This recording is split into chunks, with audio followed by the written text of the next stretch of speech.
my video series, The Heroine's Journey. I'm Susanna, and it's time to find your happiness.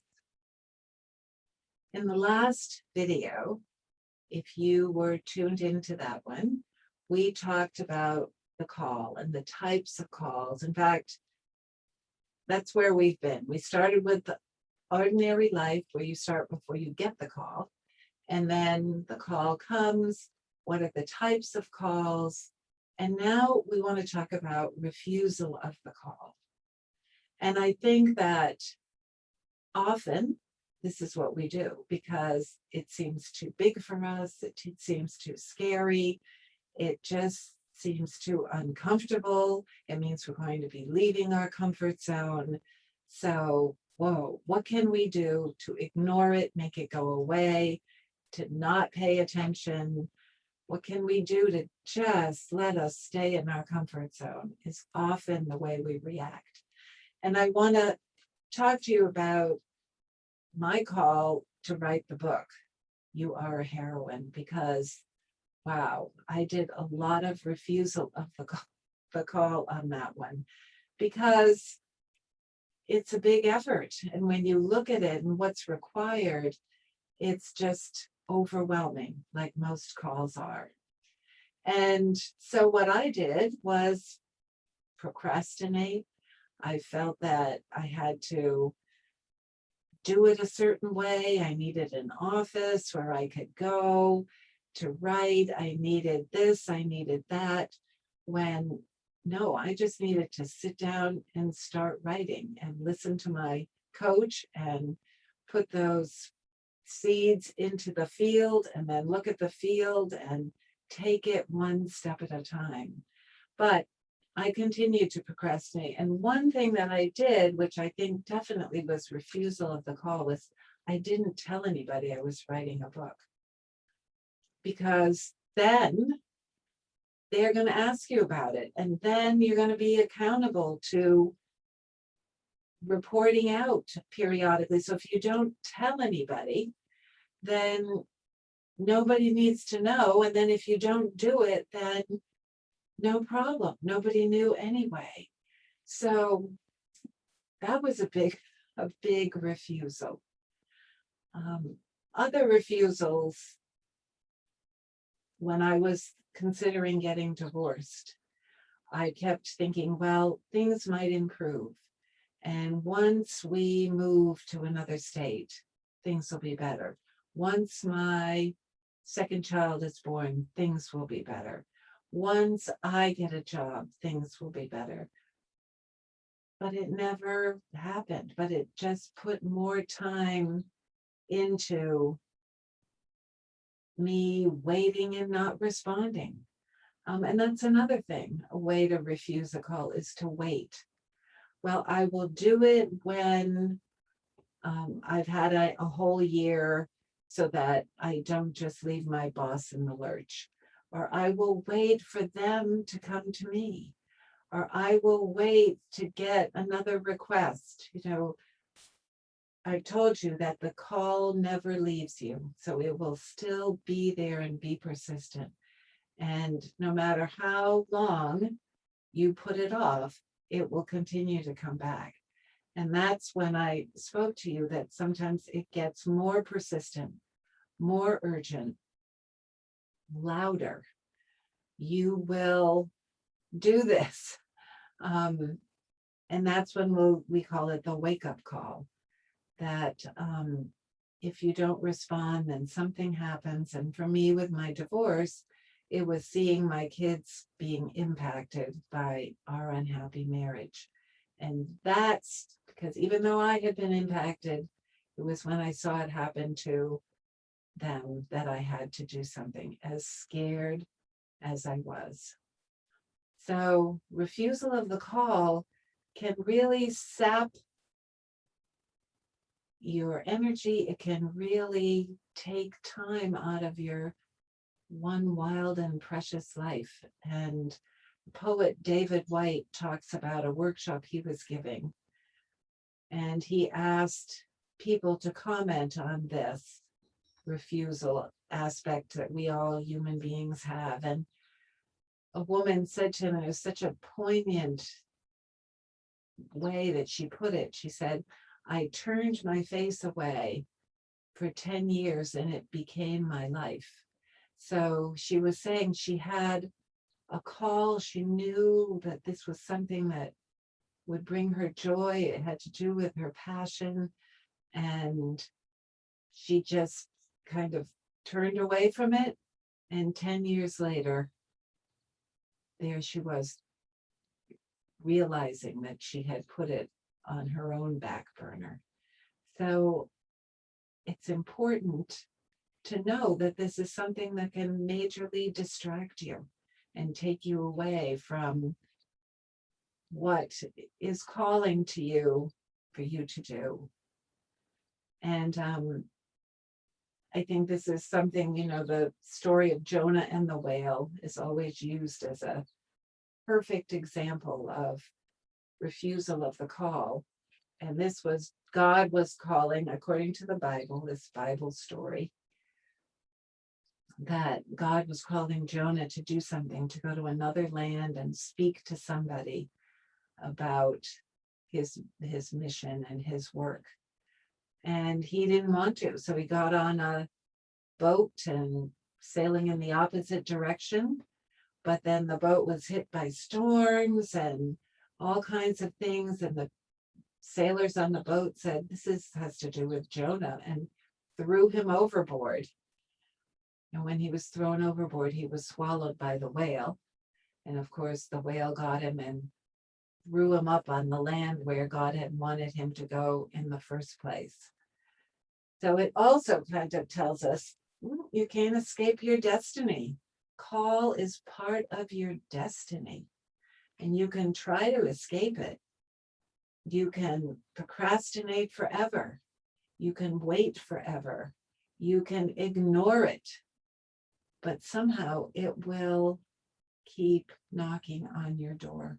Just like Gandalf kept knocking on Bilbo's door, and he said no. And then finally, what happened to him is the dwarves came, and the dwarves had a big banquet at Bilbo's expense at Bilbo's house, made a mess of the house, but they sang a song about the mountains, the misty mountains, and where they would go to try to get back their gold. And it worked on Bilbo, and he was persuaded to come, but he didn't say yes that night. But what happened was the next day he felt that he should go, and he hurried off and joined them and became their burglar and became an amazing hero on that journey. And Dorothy, well, she ended up getting caught up in the forces of change and in the tornado, and landed on the doorstep, literally, of the Wicked Witch, and landed on top of her and got the slippers. And through that whole journey proved that she was a true heroine, very brave. So we will get there. Whatever it is, whatever force is molding us will not let us sit. So in a way, it's, again, kind of comforting to know that we're being taken care of in some way, that yes, by God, you'll meet your destiny. But it could be hard. It could be hard. So how about you? Are you hearing a call? Are you feeling it inside in your very bones that something isn't right and you need a change? Has somebody offered you something? And what's your inclination? Are you going to follow it? Or are you going to refuse? And people ask me, well, how do you hear a call? Do you have to be quiet? Well, I was walking my dog when I got that call to call my husband. I was complaining with my friend when I got the call in the conference room to do something different. So no, you don't have to be meditating or doing something quiet. Maybe what you have to do, maybe the most important thing for you to do is accept, open the window to the possibility that this is what happens, that you're living your life and a call will come. And the call will come because it's the best thing for you. And sorry, but you won't know that at the time. It's only when you look back that you'll say, oh my gosh, thank God I left that company. Thank God I left that marriage. Bilbo, thank God I agreed to go with Gandalf and the dwarves. As hard as that journey was, look at where I am as a result. So opening the door to the possibility that it will happen. If you believe it will happen, that you'll get a call, you'll notice it. And I tell the heroines that take my course, pay attention. Pay attention, because there might be signs. Maybe it'll be a song that you listen to in the radio, and those words will get to you, just like the song of the dwarves got to Bilbo. Or maybe it will be the effect of non-action, like what happened with me, and I saw my kids being affected adversely. So pay attention. The Native American people believe in animal medicine and signs from animals that cross their path. And they have developed a whole meaning behind the animal medicine. And you can look up books that tell you the animal medicine, the Native American meaning for what happens if a deer crosses your path. Well, it's gentleness. And what happens if a hawk passes your path? Well, hawks are messengers. And maybe that'll be a sign for you that something's coming. And another thing that could happen is that your old way, the comfort zone, gets increasingly uncomfortable, that things aren't working for you. And it's like you keep butting your head up against a wall. It's like when I play video games with my kids, and my character, because I don't know how to navigate, is always running up against a wall. Well, that will happen too. I can't minimize the importance of answering your call. And we haven't talked about them yet, but the other thing that happens at this time when a call rises up within or from without is that all the naysayers show up. Everybody's going to come with their warnings and you can't do it. You're not smart enough. Who do you think you are? You don't have enough money. You won't make enough money. Why would you ever leave this situation? Anything that you would do other than this would be worse. This is, what do you think? The grass is greener on the other side. And in the journey terminology, we call them the threshold guardians, because you're getting ready to respond to your call and answer that call and leave your comfort zone, your village where you've hung out for so long, and go on this journey into the unknown, on an adventure. And they're threatened by you because they're not leaving. And so they don't want you to get something better than they have, or maybe they should be doing it. So you kind of bring up all kinds of things that they don't want to pay attention to because they're not getting a call. So all their warnings will be thrown at you, particularly at this time. And you'll have the internal warnings. I don't know enough. I'm not good enough. I can't do it. So believe me, in all my answerings of my call, that all came up for me as well, particularly with the book. Who do you think you are? That's one of the biggest ones.